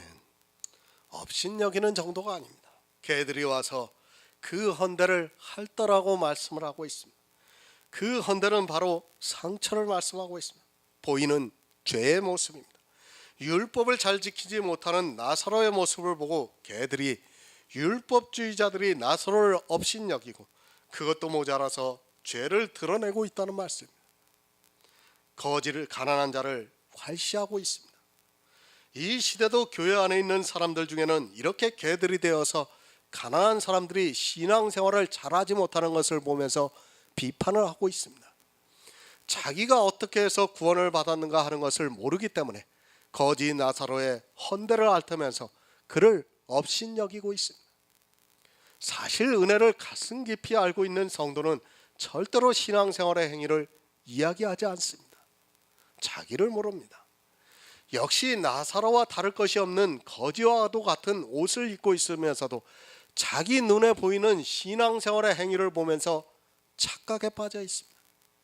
사실 이 세상 모든 사람은 거지 나사로와 다름이 없습니다. 정말 율법에 대해서 바로 알면 거지 나사로가 될 수 있는데 율법을 문자적으로 지키다 보니까 자기는 부유하고 저 사람은 거지같이 보이는 것입니다. 자기들은 잘합니다. 생각해 보시기 바랍니다. 남들은 일요일이라고 놀러 가고 자기들이 좋아하는 것을 하고 있는데 자기는 주일이라고 하면서 교회에 나가서 예배를 드리고 있다면 사실 비교 자체가 안 됩니다. 그렇게 열심히 하고 있는 사람들은 그렇지 않은 사람들을 보면서 괄시를 하게 되어 있습니다. 사실은 나나 그나 역시 주님의 은혜가 아니면 안 된다는 것을 알아야 하는데 자기 신앙생활의 의로 눈이 멀어서 괄시를 하게 되어 있습니다. 물론 표면적으로는 안 그렇죠. 그러나 어떻게 합니까? 나는 구원을 받은 성도라고 얘기를 하고 있습니다. 저 사람들은 구원을 못 받았다고 이야기합니다. 그 자체가 이미 괄시를 하는 거 아닙니까? 내가 주님의 은혜를 알면 절대로 그런 생각을 가질 수가 없습니다. 나를 아시기 바랍니다. 다윗과 같이 시편에서 나는 가난하오니 그런 고백이 내 입술에서 나와야 합니다. 물질적으로 가난한 것이 아니라 내 신앙생활의 의로는 도무지 천국에 갈 수 없다는 것을 인정하는 그런 고백이 있어야 합니다. 잠언 17장 5절을 보겠습니다. 구약성경 929쪽입니다. 구약성경 929쪽 잠언 17장 5절입니다. 가난한 자를 조롱하는 자는 이를 지으신 주를 멸시하는 자요 사람의 재앙을 기뻐하는 자는 창조를 멸치 못할 자니라. 아멘. 누가 창조하셨습니까? 물론 부모의 사랑에 의해서 자녀가 탄생을 하지만 하나님께서 그 자녀를 허락해 주시지 않으면 자녀를 낳을 수 없습니다. 하나님께서는 이 세상에 살아갈 수 있도록 각자에게 은사를 주셨습니다. 누구는 부자로 살게 하고 또 누구는 가난하게 살게 하고 있습니다. 누구는 참 선합니다. 또 누구는 너무도 의롭고 법이 없어도 이 세상을 살아갈 수 있게 그렇게 창조를 하셨습니다. 그러나 누구는 너무도 연약해서 자기를 이기지 못하고 죄를 지면서 살아가고 있습니다. 하나님을 믿는다고 하면서도 성도와 같은 모습을 보여주지를 못하고 있습니다. 의롭게 사는 사람도 그리고 죄만 짓고 사는 사람도 모두가 하나님께서 이 세상에서 있게 하셨다는 것을 알아야 합니다. 주일도 잘 못 지킵니다. 11조도 잘 못 내고 있습니다. 또 교회에서 하는 모든 일에 잘 따라가지를 못하고 있습니다. 누구는 교회 안에서 칭찬을 받으면서 천국에 갈 수 있는 사람이라는 말을 듣기도 하고 또 누구는 저 사람은 왜 교회에 나오는지 알 수 없다는 소리를 들으면서 살아가고 있습니다. 또 누구는 아예 교회에 나오는 것이 부담스러운 사람도 있습니다. 그러나 그 모두가 하나님이 있게 하신 사람입니다. 하나님께서 그를 그렇게 만드셨는데 그를 조롱하는 것은 하나님을 멸시하는 것이라는 말씀입니다. 내가 그림을 그렸습니다. 내 딴에는 정말 정성을 다해서 역작을 만들었는데 그 그림을 보고 누군가 와서 쓰레기로 버리라고 한다면 여러분은 어떻겠습니까?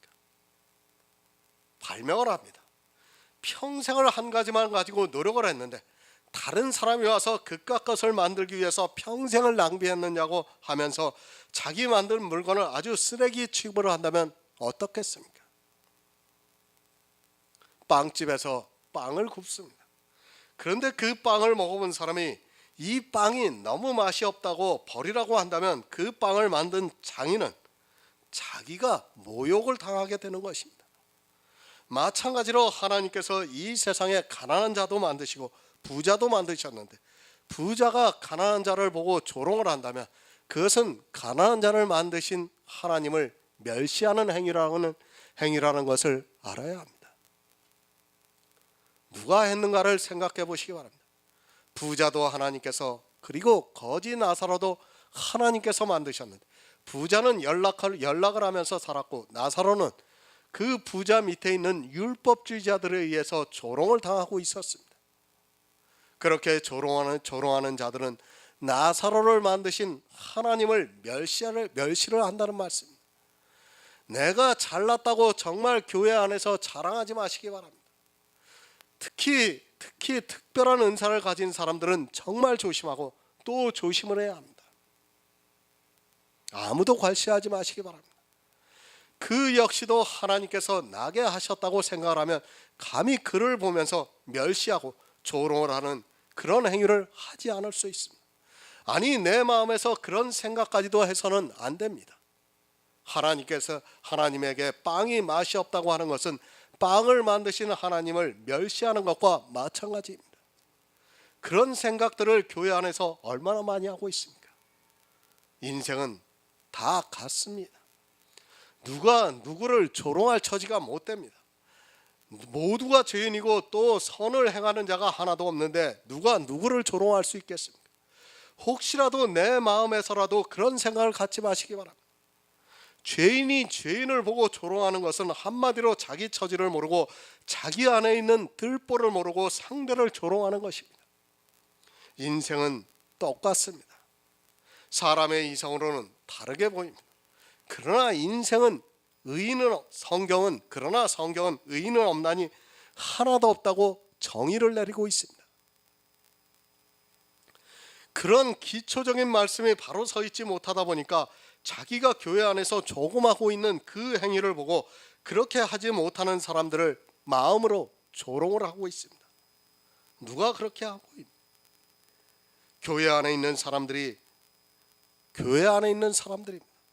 왜 조롱을 하느냐면 자기는 너무도 잘하고 있는데 상대가 그것을 하지 못하고 있기 때문에 조롱을 하고 있습니다. 나는 새벽 기도를 매일 빠지지 않고 나가고 있는데 새벽 기도도 안 나오는 사람이 자기가 성도라고 하면 마음에서 조롱을 하게 되어 있습니다. 자기의 행위가 더 좋은데 자기보다 못한 행위를 하는 사람이 천국에 간다고 하니까 조롱을 하는 것입니다. 사실 믿음으로는 얼마든지 가능한 일인데 믿음을 모르니까 조롱을 하고 있습니다. 행위는 다양합니다. 그러나 믿음은 예수 안에서 통일이 되어야 합니다. 행위의 다양성을 보고 마치 믿음을 판단을 하려고 하다가는 큰 실수를 하게 됩니다.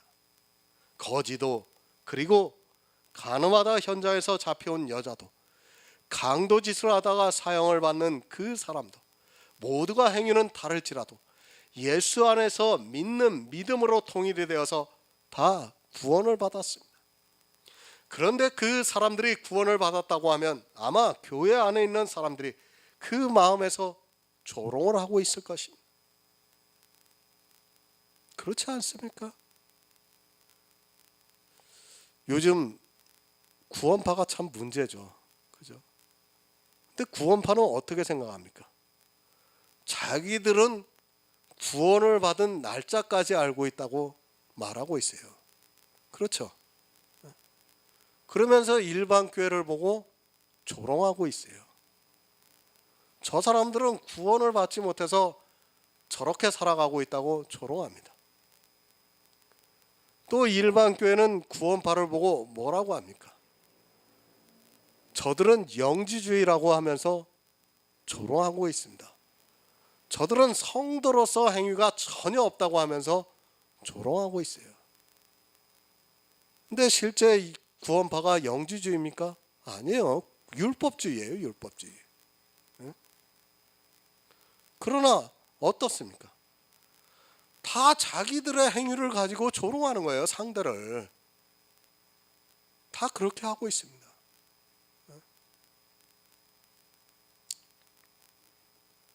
부자는 너희를 법정으로 끌고 간다고 말씀을 하고 있습니다. 어떻게 법정으로 끌고 가고 있습니까? 그 율법을 지키지 않으면 율법에 의해서 정죄를 하고 있습니다.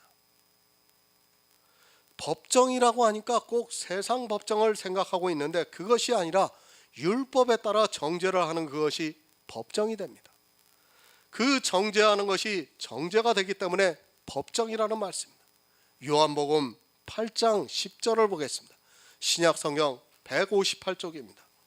신약성경 158쪽 요한복음 8장 10절입니다.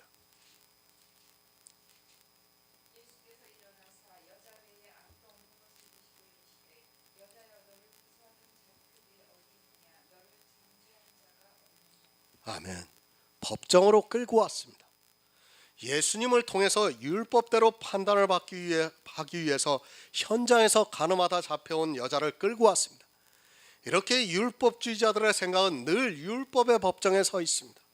그리고 자기들이 지키고 있는 율법에 의해서 재판을 하고 있습니다. 이 여자를 자기들이 알고 있는 율법대로 돌로 쳐 죽이려 하고 있습니다. 부자들은 그렇습니다. 지금도 교회 안에서 율법을 잘 지키고 있는 사람들은, 신앙생활을 아주 잘하고 있는 사람들은 가난한 자들을 압제하면서 자기들이 지키고 있는 율법을 지키라고 법정으로 끌고 가고 있습니다. 율법의 법정에서 사람들을 세우고 스스로 정죄에 빠지게 만들고 있습니다. 이 세상 법정을 말씀하는 것이 아니라 율법의 잣대를 들이대면서 정죄에 빠지게 만들고 있습니다. 누가 이 여자를 끌고 왔습니까? 당시 율법의 의로 흠없는 율법을 가지고 있었던 바리새인과 서기관과 그를 따르는 율법주의자들이 이 여자를 끌고 왔습니다. 부자들은 이렇게 지금도 교회 안에서 자기들이 지키고 있는 신앙생활의 의를 강하게 요구하고, 또 그렇게 하지 않는 사람들을 율법의 법정으로 끌고 와서 정죄에 빠지게 만들고 있고, 그것이 스스로 정죄하게 만들어서 사망에 빠뜨리고 있다는 말씀입니다. 요즘 참 편합니다. 자기에게 반대를 하는 사람이 있으면 무조건 신천지로 몰아가고 있는 것을 보면서 교회가 타락을 해도 너무 타락했다는 것을 알 수 있습니다. 감히 교회에서 반대 목소리를 내기만 해도 그는 무조건 신천지에서 온 사람이라고 공격을 하고 있습니다. 그렇죠. 요즘 교회에서 다 그렇게 하고 있어요. 신천지라는 말 한마디 하면 이미 그 사람은 신천지가 되어버리는 거예요. 교회 안에서.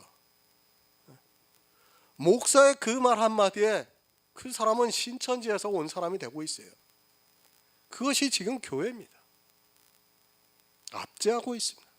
누가 압제를 하느냐면 교회 안에 있는 악인이 압제를 하고 있습니다. 시편 17편 9절을 보겠습니다. 구약성경 813쪽입니다. 시편 17편 9절입니다.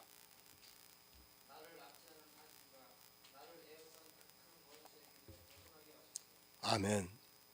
누구를 비유해서 말씀하는 것입니까?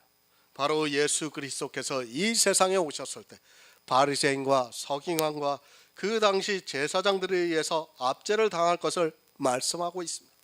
율법주의자들은 그렇게 이 시대도 역시 압제를 하고 있습니다. 생각해 보시기 바랍니다.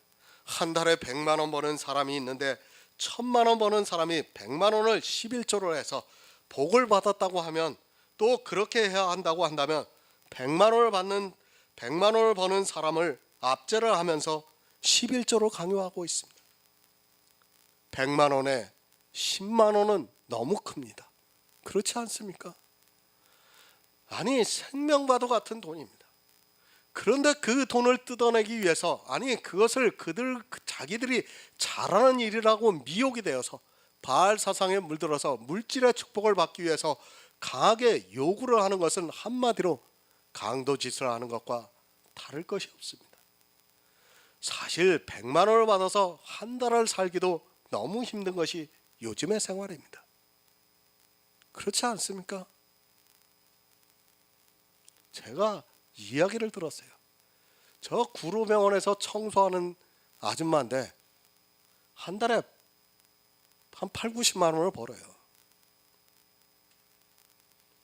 그 사람이 월세를 20만 원을 내고 있대요. 근데 거기서 또 11조를 하고 있대요. 왜 그렇습니까? 왜 그렇습니까? 압제를 당하고 있기 때문에 자기도 모르게 그렇게 하고 있는 거예요. 얼마나 그게 악한 일이고 강도짓입니까, 사실. 이게 실제 있는 일이에요. 이게 지금 그 사람이 왜 합니까? 교회 안에서 1000만 원 11조를 내는 사람들이 내가 11조를 잘해서 복을 받았다고 하니까 그 자기가 8, 90만 원 받는 거에서 8, 9만 원을 11조로 하고 있는 거예요. 얼마나 악한 짓입니까? 압제가 달리 압제가 아닙니다. 11조만 있습니까? 주일헌금에, 그리고 감사헌금에, 그리고 선교헌금에, 구제헌금에, 절기헌금에 등등 이런 헌금을 다 하려고 하는 것은 너무도 힘에 버겁습니다. 율법에 나온 대로 하라고 하는 것이 얼마나 큰 압제를 하는 것인 줄을 모르고 악을 행하고 있습니다. 그것이 악이라는 것을 모르고 오히려 더욱 열심을 내고 있습니다. 부자는 1000만 원을 내고 당당합니다. 아니 11조를 하고 주일도 지키고 또 봉사도 하고 하는 이 모든 것을 하는 데 있어 전혀 문제가 되지 않는 환경에서 살아가고 있습니다. 그런 것을 간증도 하고 또 이야기를 하면서 가난한 자의 마음을 압제하고 있는 것이 바로 종교에 빠져 있는 교회의 모습입니다. 못하면 고소를 합니다. 누구에게 고소를 합니까? 율법을 들이대면서 고소를 하고 있습니다. 율법에 있는 대로 하지 못하는 사람들을 고소를 하고 있습니다. 율법의 법정으로 끌어들여 자기들이 너무도 잘하고 있는 그것을 보면서 고소를 해서 정죄에 빠져 사망에 이르게 만들고 있습니다. 그렇지 않습니까? 지난번에 우리 이태무 목사님이 저기 누구야? 저기 목사가 하는 얘기가 장경동 목사가 그런 말을 했다고 하지 않습니까? 11조를 안 하는 것은 죄가 아닌데 안 해도 되는데 11조를 안 해도 되는데 자기가 천국에 가서 보니까 11조 한 사람만 있다고 그런 얘기 하지 않았습니까? 그게 뭐예요? 11조를 안 하면 정죄에 빠뜨리는 거 아닙니까? 그게 법정에 끌고 온 거예요. 그 말 자체가 이미.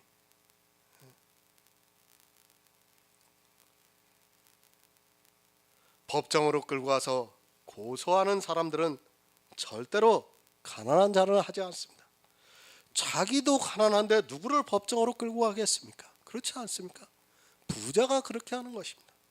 요한복음 5장 45절을 보겠습니다. 신약성경 152쪽입니다. 요한복음 5장 45절입니다.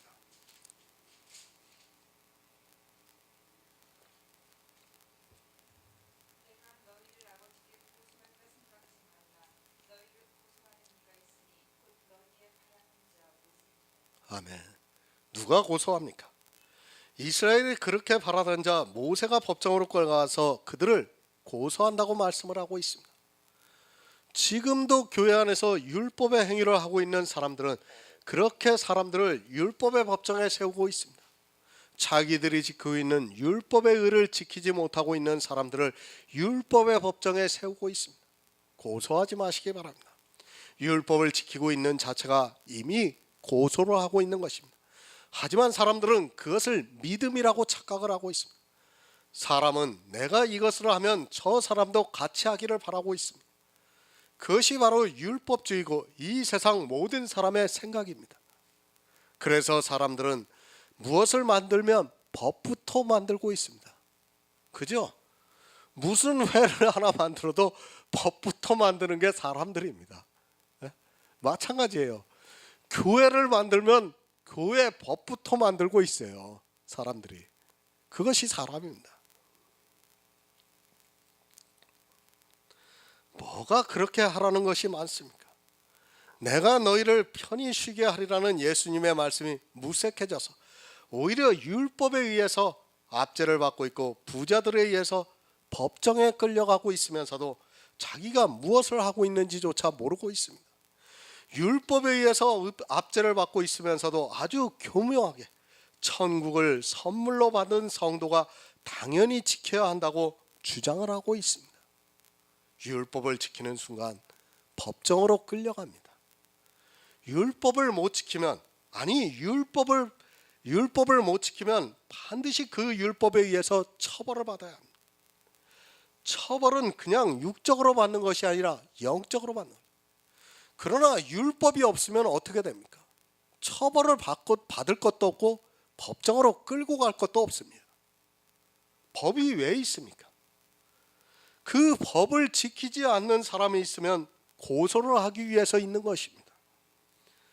법이 없으면 고소를 할 수 없는데 법이 있으니까 그 법을 보고 고소를 하는 것입니다. 하지만 사람들은 율법에 좋은 것만 생각을 하고 있지 이렇게 고소를 해서 진노를 받게 한다는 것을 모르고 있습니다. 법이 있으니까 고소를 합니다. 누가 고소를 하고 누가 법정으로 끌고 가겠습니까? 율법이 있으니까 그것에 따라 당연히 법정으로 끌고 가는 것 아닙니까? 성경에 나오는 율법을 지키지 못하면 당연히 율법의 법정에 세우는 것 아닙니까? 그런데도 그 율법을 지켜야 한다고 주장을 하고 있습니다. 부자들은 그렇다고 해도 수십 년, 아니 평생을 교회에서 율법을 지키면서 살아왔으면서도 아직도 그 율법을 지킬 수 있다는 환상에서 벗어나지를 못하고 있습니다. 다 실패했습니다. 아담도 실패했고 이스라엘도 하나님과 피의 언약을 했지만 역시 실패했습니다. 그리고 자기들이 신앙생활하면서 평생을 노력했지만 역시 실패했는데도 아직까지도 깨닫지 못하고 있습니다. 얼마나 어리석으면 율법의 압제가 얼마나 강하면 거기서 벗어나지를 못하고 있습니다. 법정으로 끌려가지 마시기 바랍니다. 율법은 반드시 여러분을 법정으로 끌고 갑니다. 그리고 완전한 율법의 의를 요구할 것입니다. 지금은 하나를 지키면 칭찬을 하고 또 하나를 지키면 대단하다고 추켜 세우고 있지만 때가 되면 반드시 법정으로 끌고 와서 완전한 것을 내놓으라고 요구를 하고 그것을 내놓지 못하는 사람은 결국 진노를 받게 됩니다. 이제 이 문제는 행함이 있는 믿음에서 다시 한번 아주 자세하게 말씀을 드릴 것입니다. 분명히 고소합니다. 나중에 법정으로 끌려가서 고소를 당하게 되면 유구무원으로 아무 할 말이 없게 됩니다. 지금 내가 지키고 있는 몇 가지 율법의 모양을 보면서 정죄를 받지 않는다고 착각하지 마시기 바랍니다. 나중에 그 율법이 반드시 모든 것을 다 내놓으라고 할 것입니다. 성경에 기록되어 있는 모든 율법을 항상 다 지키지 못하면 반드시 율법에 의해 고소를 당하게 되고 그것으로 사망에 이르게 된다는 것을 명심하시기 바랍니다.